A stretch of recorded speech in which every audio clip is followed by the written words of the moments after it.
everyone. It is my pleasure to introduce tonight the moderator of our second panel. Let's all welcome Henry Adams, the Director of Trust and Safety from Resolver.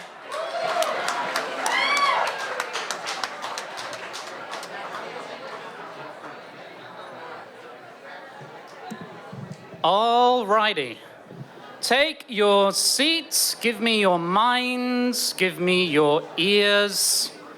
Get those drinks from the bar, and let's get this final panel underway.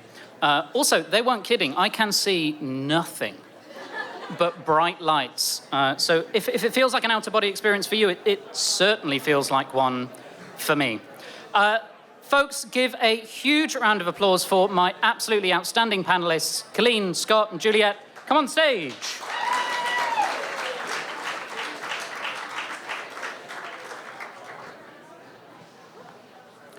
Perfect. Okay, as they used to say when the jousting was going to begin, pray silence and give me your attention.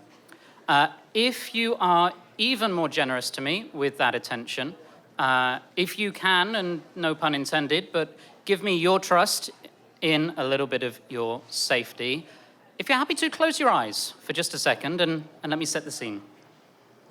If the day is done, if birds sing no more, if the wind has flagged tired, then draw the veil of darkness thick upon me, even as you've wrapped the earth with the coverlet of sleep and tenderly close the petals of the drooping lotus at dusk.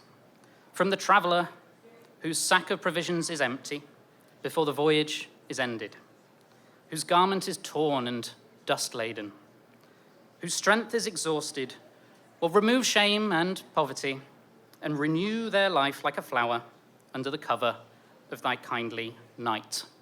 Now, for the niche folks in the audience who recognize that, but I hope it's a few more, that was the poem When Day Is Done by Rabindranath Tagore, the Bengali poet, philosopher, and a great many other things.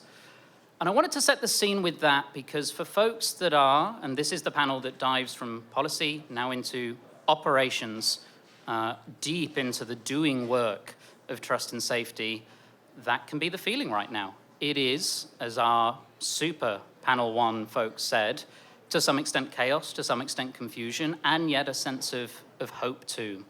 So let's get our crystal ball out, and as any good intelligence professional, and that's who I am, will tell you, the best way to forecast is no more than 12 to 18 months out, and so that's the time span that we're going to try and focus on for this second panel. But first, let's start with introductions, and similar to the first panel, please introduce yourself first of all, and tell me a little bit as to what's the one thing that you forecast, positive or negative, for the next 12 to 18 months in the world of trust and safety. Before that, you're wondering who the hell I am. I'm Henry Adams. I'm Director of Trust and Safety at Resolver. George gave you a super intro to Resolver, so a little bit of a personal background. I am a career intelligence professional through and through, be that in the corporate space, then into Scotland Yard, where I was doing a huge amount of work in national and international counterterrorism, then founding an intelligence practice as a head of intelligence from 0 to 1, and then finally making my way to Resolver, which I will tell you is the proudest place I've been proud to work for in my 10 years to date. More than enough about me. So as a reminder, who the hell are you, and what do you predict? Cool. Hi, everyone. I'm Colleen Mearn, and I lead enforcement and operations within safeguards at Anthropic. Prior to that was mostly in the social media space of policy enforcement and operations. I was at YouTube and Clubhouse, and prior to that was also in the intel world at the FBI.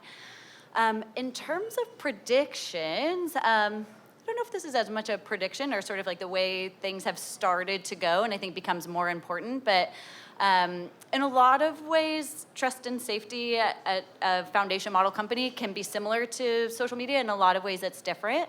And I think one of the core differences that I've found is previously we were writing policies for scaled content moderation, and a lot of that is how do you take this policy and make it in a way that people can understand around the world and apply enforcement consistently. And now we're really having to start writing our policies in a way that these models can understand. And so we're starting to have to figure out how to get good at that and how to make kind of the right trade-offs as we're building these policies out. And so that's sort of the big shift that I've seen is setting up the infrastructure of our policy and enforcement enterprise of how do we change our kind of like the way we approach our jobs, and it's just a bit different in that realm. So I would imagine that to be the case across trust and safety as well. Hi, I'm Scott Vlachos. I am the Executive Director at the Council for Emerging National Security Affairs, CENSA. I specialize in irregular warfare, cybersecurity, and counterterrorism. I'm a little different than many of the other speakers here tonight because I'm coming from a national security and defense perspective. I didn't work in industry, but I have been dealing a lot with what our adversaries have been throwing at us, both the United States and its allies. Adversaries like Russia, China, Iran, and North Korea, they've been utilizing artificial intelligence, social media, to really attack us in ways that we haven't seen before. This has been the normalized trend now to the point where we're not really considering this irregular warfare so much as we're considering it a transition into what conventional warfare is starting to look like. So in terms of my predictions and projections of what we're going to start to see is as intelligence gathering operations continue, we will note more and more efforts from our adversaries in utilizing artificial intelligence in its operations. China has declared that it wants to be the AI superpower by 2030. That's just 5 years from now, and it's really making good on that claim. It's invested heavily in fortifying its AI research and deployment, and what we're going to start to see is as AI continues to improve, the naked eye will no longer be able to tell whether or not something is a generated item. And so they're going to lean heavily into this when they're sabotaging our elections and when they're trying to sow disinformation into our information space to foster dissent and aggravation within our societies and our political systems. We need to be on alert and ever vigilant as these technologies continue to grow and our adversaries find new and novel creative approaches to using them against us. And hi, my name's Juliet Shen. I'm the head of product at ROOST, standing for Robust Open Online Safety Tools. I'll tell you a little bit more about ROOST in a moment, but prior to joining this tech nonprofit, I was in the tech industry, leading product teams at Google's Workspace, doing anti-spam abuse. I was the head of trust and safety product at Grindr. Happy Pride, y'all. And I was Snapchat's first trust and safety product manager. So I've spent a lot of my career building a lot of the tools, systems, and technological stack that actually make up a lot of what the trust and safety teams use and what users actually kind of come in contact with as they navigate consumer media. When I think about what's coming up next, I do think that open source technology is going to be playing a larger role. I think it's always played a big role, but I think more and more people are becoming aware of what open source software is, how it plays a role in both national security, democratizing access to technology, and then, like some of the speakers on the first panel said, providing that kind of like infrastructure layer to actually bring together various data sets across the world, bringing plurality into things like AI development and the usage and deployment of AI models in both consumer, enterprise, and security contexts. Super. I told you it was a good panel. Let's knock into some detail here. We called tonight's event The Future of Trust and Safety, and yet 20 years ago when Resolver was founded, that phrase was not used. That's a relatively new invention. And even notwithstanding that being a new invention, with the advent of real, serious generative AI, we now see these new terms: AI safety, responsible AI. Are they twins? Are they cousins? Are they one and the same thing? Are we playing semantics, or is there a material difference? What do you think, Colleen? Good question. I think when we think about safety, some things we can take the lessons that we've learned in kind of traditional or historic trust and safety in terms of when you're thinking about how this applies to a large language model, we still need to apply CSAM detection. We still need to think about child safety. We still need to think about suicide and self-harm, terrorism policies. So none of that goes away. So it's sort of and there are these new threats that we're having to model and think about as the as the models continue to get more sophisticated and better very quickly. So while we're sort of maintaining the problems of today, we are also simultaneously having this eye towards, and cyber capabilities are getting really good, and we're starting to have to figure out agentic use cases, and what if the model starts being able to develop a bioweapon, and how do we mitigate against that, and what does that look like? So it's this sort of responsible AI takes the shape of things that we know, and also this new world of things that are kind of unknown and that we're trying to predict, while building it all at the same time. 100%. Well, let's double click into that. So what are some of the operational challenges in actually coming to terms with what that means? Yeah. I think one of the biggest changes that I've seen even over this past year is thinking about just the use cases of AI, and coding ended up becoming a really big use case. And as a result of that, seeing cyber being one of the biggest potential harm areas that we have to tackle.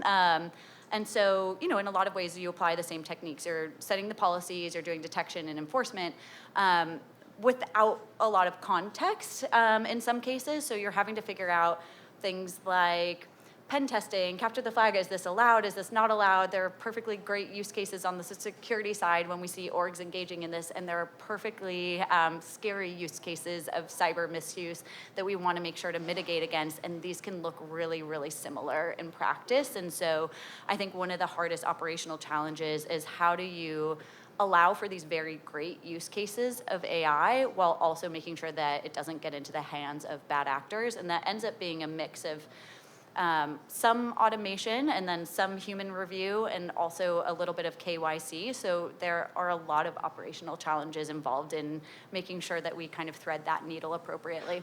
Yeah, I bet. And Scott, I'm sure you have some thoughts here. Yeah, I was just going to say earlier, in terms of the AI and LLM grooming, for example, that fits in really well with what you were saying, because adversaries like China and Russia have been known to augment the data collection processes for these LLMs to create a very caustic and toxic environment. So right now, just recently in the news, there was the XAI Grok, where it's been spitting out a lot of misinformation about climate denialism. And so we're already starting to see the effects of this LLM grooming in real time.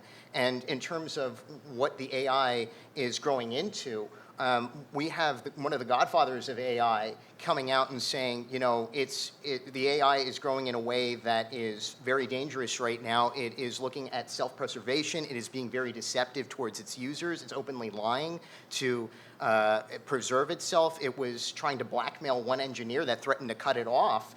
And then it also has capabilities of trying to hide and disguise itself just to escape and maintain self-preservation. So these are really some considerations that we need to have a nice community review of in terms of what guardrails can we put in order to have AI follow certain rules when engaging with humans.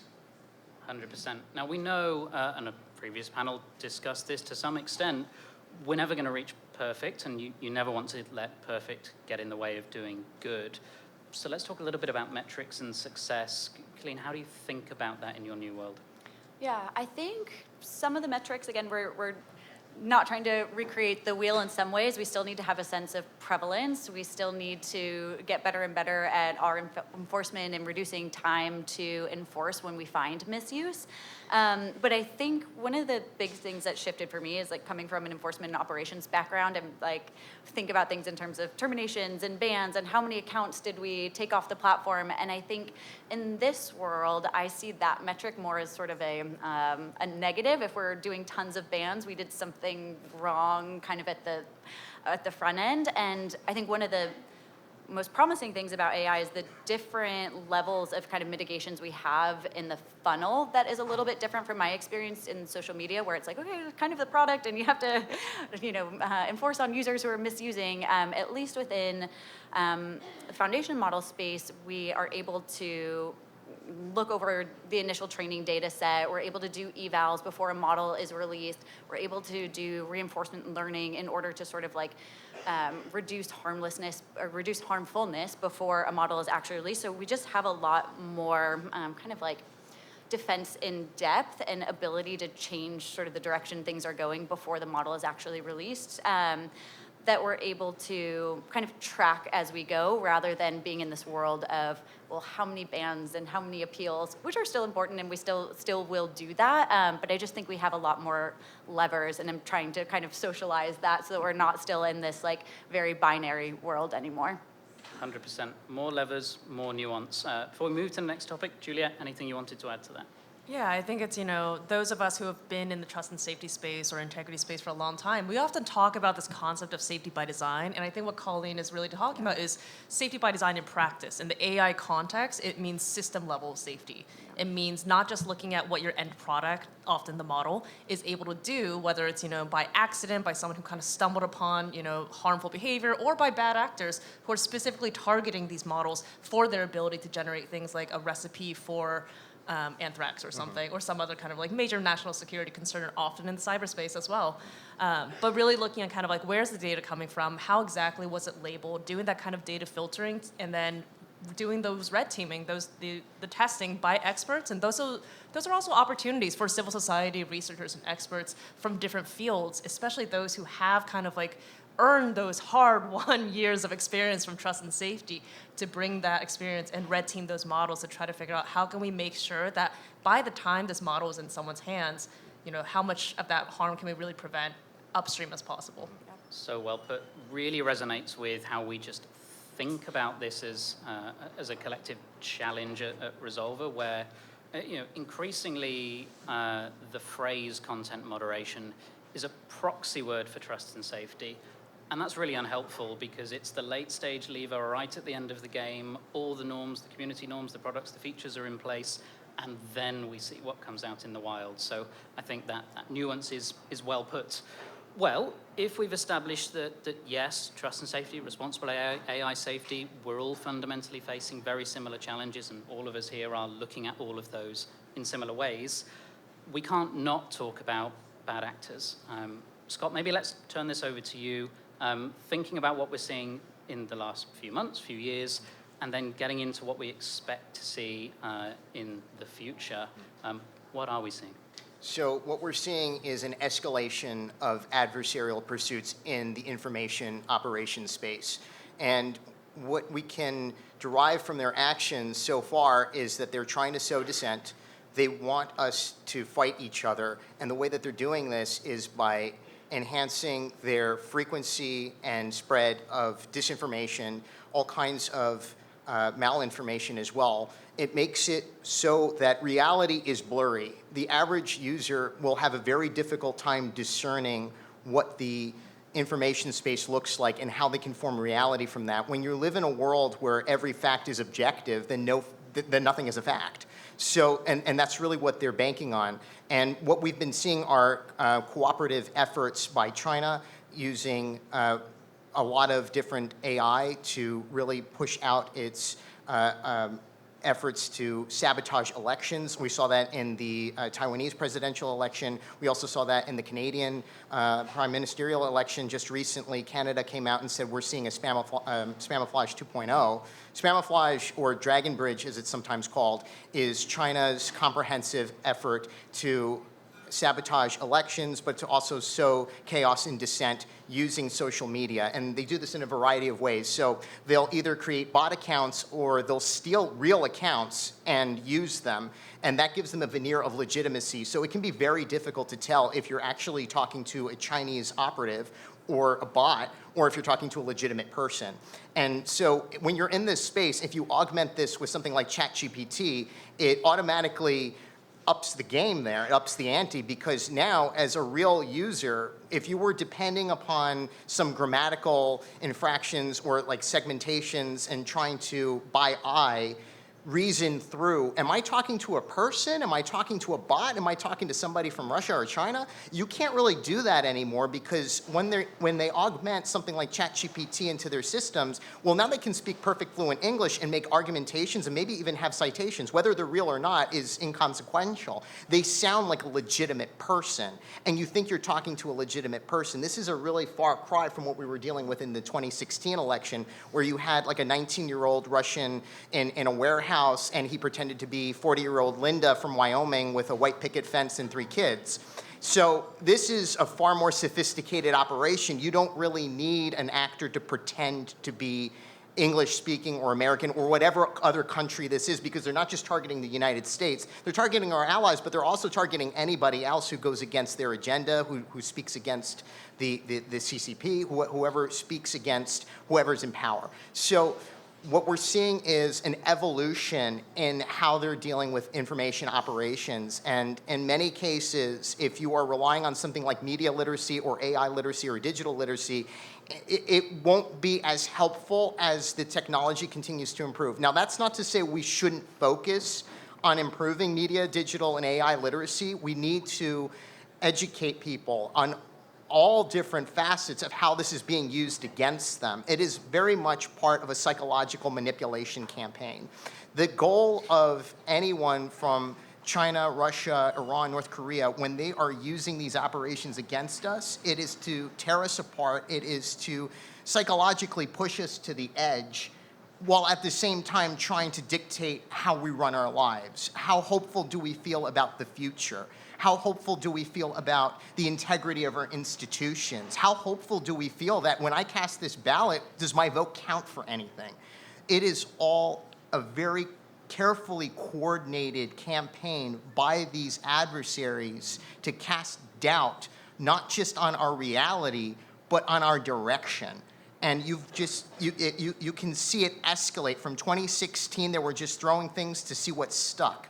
Now it's far more sophisticated, and it's so difficult to tell, even if you are an operator in this space, if you don't use some tools to try to verify what's the origin of this post, what's the origin of this image or video or audio, if those tools aren't effective at maybe detecting metadata or watermarks or some other indicating factor, just by the naked eye, I'm not going to be able to tell. And so that's a huge problem. Juliet, let's draw some parallels here, because I think a fairly sobering point made there in terms of what we might call coordinated activity, whether that's in the misinformation space or nation state. But that's, I suspect, also true at the individualized level when we're looking at issues around harassment, hate, thinking about some of the previous platforms you've worked on. Where do you see those risks and bad actors evolving? I think one of the biggest things that really changes now that we're in this kind of AI era is the scale and the speed of things. So I think bullying, harassment, doxing campaigns, especially gender-based violence that takes place online, it could have been limited by someone's technical ability to create bots or create sock puppet accounts that could be used. But now with AI, it does kind of introduce a new level of scale and speed. But that also means that, one of my favorite frameworks when we're thinking about disinformation or information campaigns is my co-founder and colleague Camille Francois' ABC framework: actor, behavior, and content. Whereas in the traditional kind of social media platform days, we could really look at kind of like, sometimes it's content heavy, sometimes it's actor heavy. It's ideally a blend of what we know about the actor, what we know about their behavior on these platforms, and what we know about the content that they're spreading. I think that in this current AI era, what we're really seeing, whether it's kind of like user-to-user harm that is kind of exacerbated by new technology, or coordinated, state-sponsored harms that are also taking place, we can really focus a little bit more on the metadata and the behavior and the actor, and really try to figure out kind of like what are the different kind of signals that we now know, and then more importantly, how can we share those signals? Because bad actors don't just choose one platform and say, all right, this is my territory for today, I'm only going to stick to this one. We know that they see the internet as like their entire battlefield, and so we have to treat it the same way as well, which means collaborating more on the technology, sharing additional signals, sharing the patterns in addition to the kind of signals. And going back to kind of what the panelists in the first session said, the data sets. We also know that this is a global effort. And that means there needs to be a global effort on our side to work together with those who are not necessarily part of the NatSec community or the industry side to find those right data sets of patterns, signals. What are people seeing in terms of like these kind of campaigns that they're running, so that we can further iterate on them. Just to add to that, we were talking about this being their battlefield. That is so important to understand, because they understand how social media algorithms work sometimes better than the actual companies do. They've mastered how to really proliferate content that they want to reach the surface. And ways that they've done this, at least in the Spamiflash example, is they've had these bot accounts and they were just talking to each other and it looks authentic. And that just really pushes all of this information to the forefront. So that's going to be in a lot of people's feeds. They understand this technology very well, and one of the reasons why Blue Sky has been ahead of the game so far is because they haven't quite cracked that algorithm yet. But when they do, you can be sure that that platform as well will succumb to whatever adversarial campaigns they have designed for it. So it's really important to stay several steps ahead of them in this field, because this is a race. This is very much a race, and we are kind of playing whack-a-mole with them. And that's not very effective. So we need to think of new outside-the-box ways of countering them and maybe stopping them further up the stream than we have been right now. Because right now we're mostly relying on takedown approaches. And while takedown approaches have been effective, so for example, I think one of the ways that these tech companies have come together really well is that they share information when it comes to combating terrorism on these platforms. So we have a lot of very effective takedown campaigns because of that communication, because of that common ground. I think we need to see more of that just outside of the counterterrorism space. Yeah. And if I can really quickly, Yeah. I'm really happy you brought up Blue Sky, just because I think it is actually one of the best examples of open source technology. It is one of the first open source social media platforms that's built on a decentralized protocol. Their ranking algorithm is on GitHub. You can look at what their algorithm does. I think that being open source makes it easier for us to find those vulnerabilities, find the ways that it could be gamed, and put in those defenses earlier. Which, because it's fully open to the public, that means cybersecurity, cyber intelligence experts can actually go in, really make sure that, if they see any issues, they can actually flag it, they can make the code change themselves, and then Blue Sky can kind of continue staying, above the fray. That's a really good point. Point well made, yeah. and I'll cut you. Yeah. You're at a We could talk risk, forever. Scott. So there's your first warning. But they're free for all. No, a point well made, because there's a really interesting, challenging asymmetry, right? Where we've discussed so far is even just within one of the solutions here is clearly more genuine collaboration, so operational coordination, signal sharing, good examples, but it's well beyond tech. The first panel talked about how do we get that more joined up world in which civil society work is better digested, in which law enforcement, and we think about this a lot at Resolver. A classic example is access to training data sets, particularly on things like child safety, can be extremely limited. And while I wouldn't take this as an announcement today, one of the things that we will very soon be able to put into the hands of many of our partners is very novel, very high quality, unknown CSAM detection that otherwise, both in terms of training and model access, has been extremely limited. Before we move on into our final, let's talk about the infrastructure section though, Colleen, anything you wanted to add? I think just echoing those sentiments, and I think one of the exciting things about being at this new frontier of trust and safety is there is this sense of collaboration within this community. So within the model space, we're part of the Frontier Model Forum, and I feel like there is this natural sense of we can share learnings with each other and intel threats that come up in a way that I think took a while to build within trust and safety, and now I think we're getting to reap the benefits of with this new technology, which is nice to see. 100%. So let's get into our penultimate topic. There are clearly a range of areas that we are considering within scope. There's a range of force multipliers in bad actor behavior. How on earth, and Juliet, we'll come to you on this, do we get to a place where it's not just coordination, but there's maybe a sense of shared infrastructure too? Thanks, Henry. So ROOST, Robust Open Online Safety Tools, we launched just over 100 days ago at the AI Action Summit. We're a US-based nonprofit that is dedicated to building and integrating open source software for online safety. And we really position ourselves as a very much we're focusing on the tools, not the rules. We've got a lot of folks in this room who are really, really good at focusing on policy and figuring out how do we govern things? Who are the right folks to be in the room? But we need more organizations that are dedicated to the engineering and product development of the tools and the platforms to actually enforce those rules. Otherwise, they can just be really, really beautiful poetry. We want to turn it into action. We want to make sure that it can really be applied. So ROOST is actually developing what we're calling neutral infrastructure. So we're really focusing on kind of, for those in the trust and safety space, like the really boring tools that we used every day. A review tool that has queues and role-based access controls, a rules engine that lets you investigate different signals and find, how they're actually connected.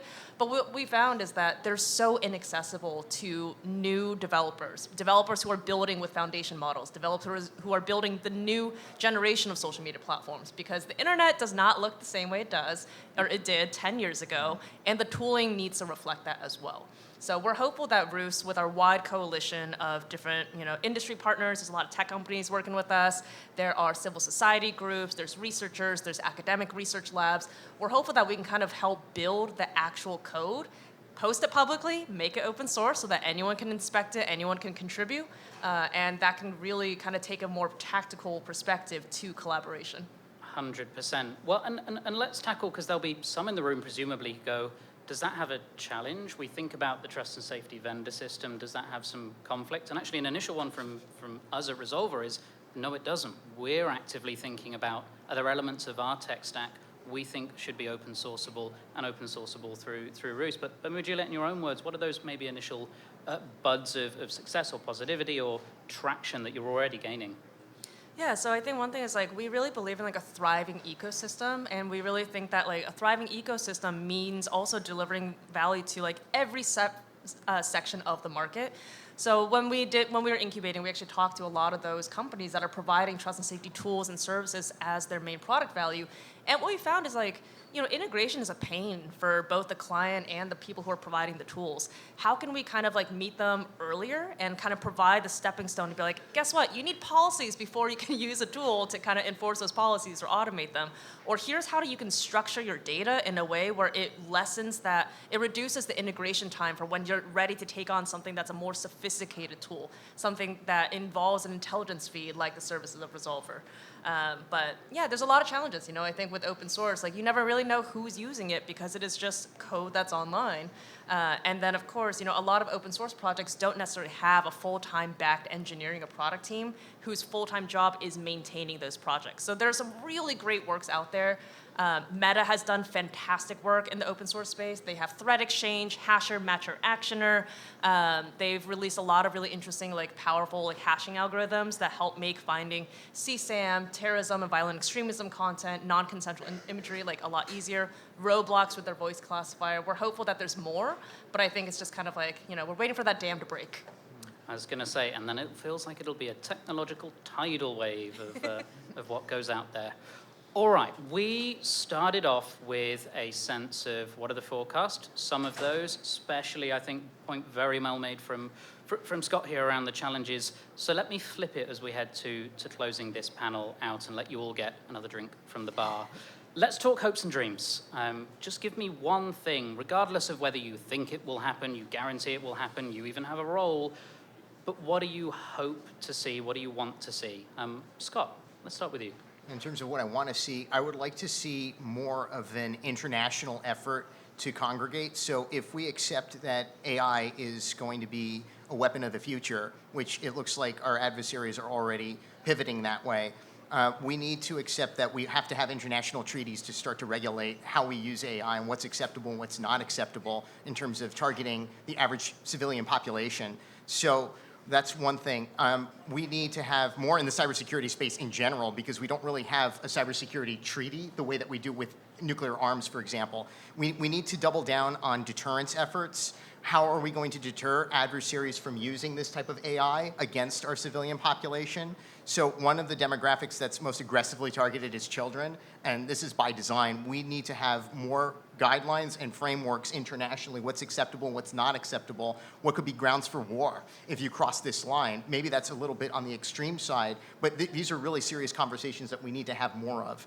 And in terms of what the companies themselves can do, I think going back to some of these other conversations that we've had, we need to have more bridges between these companies and civil society just to address a lot of the grievances and concerns that a lot of these groups have regarding how their technology is being used. And maybe it's being used in a way that they never conceived of, and maybe they're not even aware of some of the finer ways in which people are suffering from it. So if we have an increase in depression, anxiety, and suicide rates, we have to fully examine what's going on here. There's a growing field right now, it's called cyber psychology, and it wants to bridge the gap between technology, psychology. What is the current technology doing to us psychologically? What are the impacts of that? And maybe we can find a pathway forward by researching this area further. So in terms of what I hope to see more of this conversation growing, and I hope to see more of an international push for congregation and having real guardrails put into place. We can't just leave the future of our children and this world to, well, let's let the companies regulate themselves. I don't think that is the end all. I think we really do need to have a full and total part and parcel. We need the companies, yes. We need civil society, yes. But we also need government and super government national entities, supranational entities, something like the UN or maybe something else that's born strictly out of cybersecurity and technology, something that specializes specifically in that field. I'm going to quote something that came out of BBC, actually. This was to celebrate the anniversary of the Magna Carta, and this was a few years ago. I think it was in 2015, and they had a congregation of all the tech companies come together to form a new Magna Carta specifically for those companies because they had such disproportionate amount of power in society, collecting data on everybody, always watching and monitoring everybody, knowing everything about everybody. So maybe we need something like that, a new Magna Carta specifically for tech. If I had a nickel for every time someone said Magna Carta in trust and safety, well, I would have one nickel, but point well made. Colleen. Oh gosh, I think one thing in terms of what I hope for in the future, I think one of the things we're doing at Anthropic is thinking about responsible scaling and how do we think about as models continue to get more capable and more sophisticated and what framework can we put in place. And I think we're starting to see more companies starting to adopt that kind of thinking about what happens when models can manipulate its users, or we see more state-sponsored types of attacks. So I am hopeful that we'll continue to see sort of like broader awareness of that and adoption. I think one thing that's also giving me hope at the moment, just in the context of like a room full of trust and safety professionals and folks in this space, is just how these professionals are sort of adapting to the new future. I have never met a trust and safety professional who has said, well, this is the way we've always done it, so this is how we're going to do it here. I think this is just a group of super adaptable people who are very used to iterating and creating new playbooks. And so when I think about people who are at the forefront of leveraging new technology and what does safety look like at this new frontier, I'm like, well, we have the perfect group of folks to figure this out because we're used to doing that over and over and over again. So that's what's giving me some life and hope at the moment. Speaking of iterating and iterating, Juliet. So I have a very simple hope, which is, Roost right now, we're planning to launch a few of our products coming later this year, but we currently have this public list called Awesome Safety Tools on our GitHub. And my hope is that list grows. I hope that it grows from a mix of the products that Roost builds, but I also hope that others, could be random people in this crowd, it could be, organizations or teams, also choose to open source some of those technologies to add to this list of open source and freely accessible tools that can be used by developers and teams for safety. And don't worry, because if you're not familiar with using Git, Roost intern Andrew Chang, somewhere in the crowd tonight, is actually working on a more user-friendly way so that anyone from any kind of background can provide ideas and contribute to this growing list of resources to make sure that the amazing research and innovations that everyone is doing in their respective fields can really cross those kind of sector gaps and get to the right people at that point of development. Well, that is going to be popular. Everyone I think it genuinely will.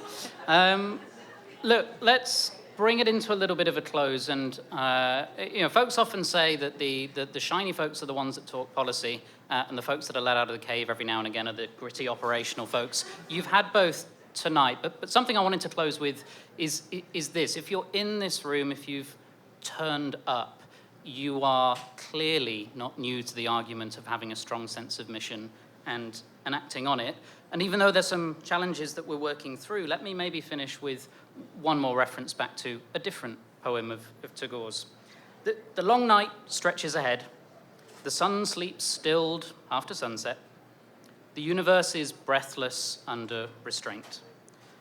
And in this stunned stance, time meanders, swimming across the shades of the limitless night. A crescent moon appears in the distant skyline. Yet bird, oh lone bird of mine, despite the blinding darkness, do not stop beating your wings. Thank you very much, and please thank this panel.